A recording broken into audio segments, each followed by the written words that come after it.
Today's tech news moves fast, but understanding it shouldn't be hard. That's why Snarful Solutions Group brings you Connecting the Dots, where we break down what's happening in tech and why it matters to you. Now, let's dive in with your hosts. Welcome back to Connecting the Dots, the show that tracks how technology is shaping our world. I'm Alex. And I'm Morgan. It's Wednesday, November 19th, 2025, and we have quite a few things to get through today from our Snarful Tech article report. We sure do. But before we jump in, let's get a quick snapshot of what's going on out there. Here in Sacramento, we're looking at some patchy fog this morning, then partly sunny with a high of 58. And nationally, the big story is weather. We've got two major storms tracking through the southwest and south central U.S. So that's bringing a lot of rain to low elevation areas and, some significant snow up high. There are flood watches up for a lot of places. Yeah, definitely something to keep an eye on. Now, looking at the markets, it was a bit of a mixed close yesterday. The Dow was down just a tiny bit, closing at 46,107.07. But the S&P 500 was actually up. It gained about 0.5%, closing at 6,661.03. Right. And for anyone watching crypto, Bitcoin is still holding strong. Referencing that Monday figure, it was trading high at just under $93,000. Which is a weekly gain of nearly 1%. So things are looking pretty stable overall. They are. And as we get into our stories, you'll see this theme of stability or the search for it pop up again and again. It's all about control, really. Exactly. But first, we want to give a quick shout out to our sponsor, Old Glory. With the holidays right around the corner, if you need gifts for a music or sports fan, they have an amazing collection of merch. It's a really iconic store, and you can get 15% off your entire purchase if you use the promo code SNARFL at checkout. That's right. Just head over to oldglory.com. Okay, so let's get to our first story from the Morning Star.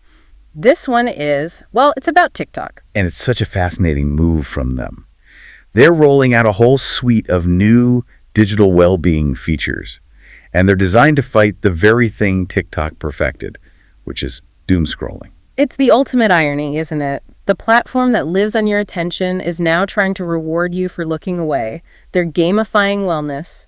And some of these tools sound genuinely useful. They've got this new affirmation journal with over 120 positive prompts to help you, set your intention for the day. And apparently in their early testing, that was the most popular tool. People really responded to it. I love that. They've also got a background sound generator for things like rain or ocean waves, and even some breathing exercises built in. It all points to this larger philosophical shift. A lot of the academic research says that just putting up hard restrictions, especially for teens, doesn't really work. It can even backfire. Right. Kids just find a workaround. Exactly. So instead of just locking you out, TikTok is trying to encourage self-regulation, and they're doing it with this new badge system. Okay, so tell me about the badges, because the idea of giving someone a reward for not using your product feels, completely backwards from a business standpoint. It is, but it's also incredibly smart. The system is built around completing missions. Yeah. Things like setting a daily screen time limit and actually sticking to it. Or using one of their new meditation tools, you complete the mission, you get a badge. I saw there was a sleep hours mission too. I could definitely use that. That's a big one. It rewards you for staying off the app late at night. So TikTok is basically admitting, hey, we know our app can mess with your sleep, and they're giving you a little dopamine hit for being disciplined. So it's less about guilt and more about positive reinforcement. Precisely. Now, you have to ask, is this about genuine concern, or is it just really, really good PR? I was just thinking that. It's probably a bit of both, right? I think it has to be. They're under so much pressure from parents and regulators. This shows they're being proactive. Plus, a user who isn't burned out is a user who sticks around for the long term. That's a good point. And it's not just about time on the app. It's also about what you're seeing. They're adding a see less AI option, which is huge for content transparency. It gives you, the user, a dimmer switch for all the AI-generated stuff flooding the feed. They're also using invisible watermarks to identify it. So you finally have some control over the algorithm, this whole trend. It feels like it's going to catch on. I bet we see Instagram and YouTube trying something similar very soon. Oh, absolutely. If this works for TikTok, rewarding self-control will become the new industry standard for digital wellness. All right, so from controlling our personal digital habits, let's shift to controlling digital sprawl in the workplace. Our second story is about Microsoft Agent 365. A365, yeah. And this is all about tackling a brand new problem called agent sprawl. Agent sprawl. Okay, break that down for us. Well, experts are predicting that by 2028, there will be something like 1.3 billion AI agents working for businesses around the world. 1.3 billion. Yeah. I can't even wrap my head around that number. That's an AI agent for every 6 or 7 people on Earth.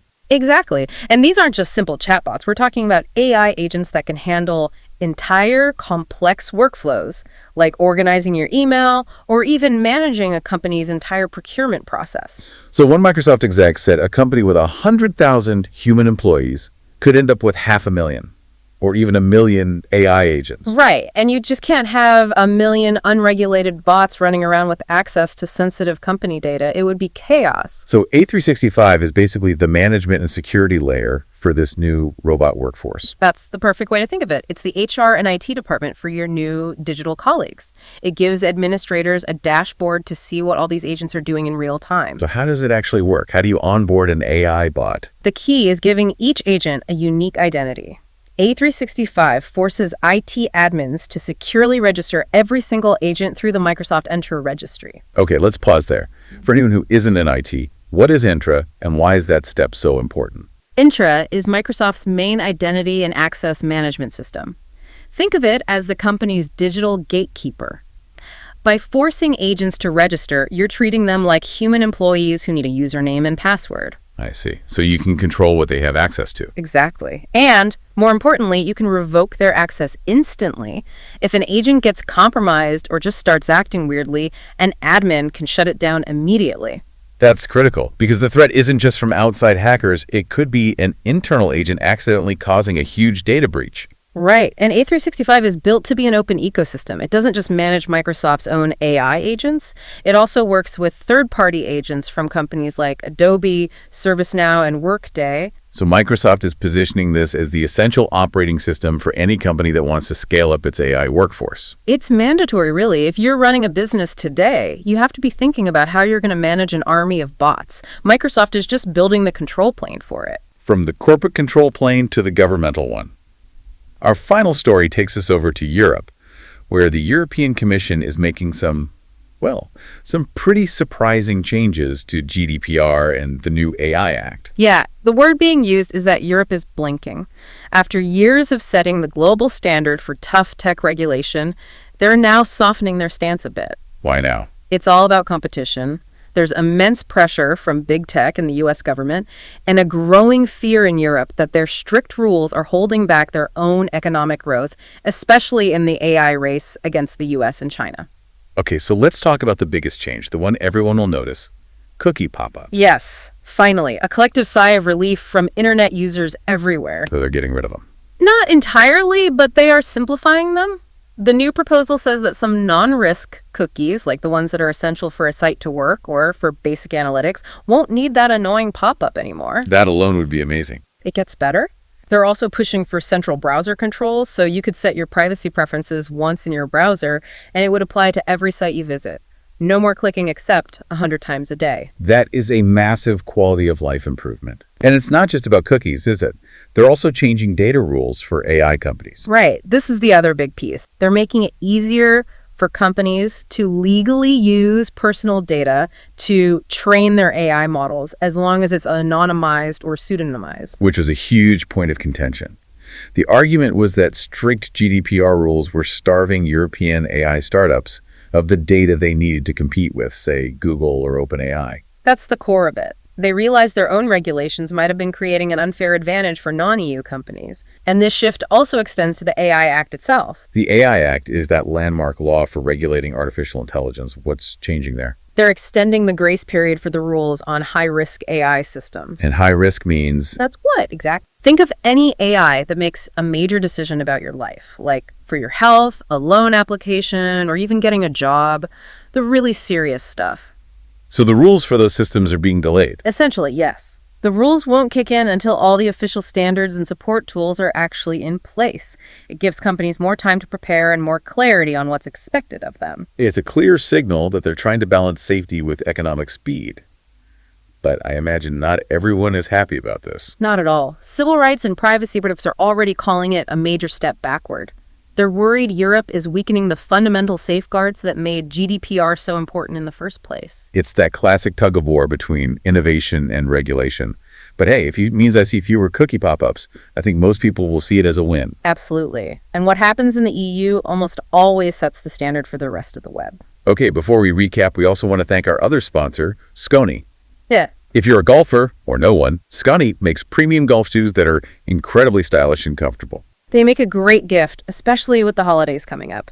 And just like with Old Glory, you can use the promo code SNARFL to get 15% off your purchase. The website is just sconyami.com. All right, so to connect all those dots for you one last time, let's bring it back to that theme of control.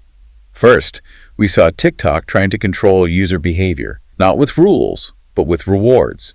It's making screen time a game you can actually win. Then we saw Microsoft building the control plane for the corporate bot army with Agent 365, giving companies the oversight they need to manage AI agent sprawl securely. And finally, we have the EU recalibrating its own regulatory controls, which could mean you'll finally see fewer cookie pop-ups, even as the AI industry gets a bit more breathing room. And that really leaves us with a fascinating thought.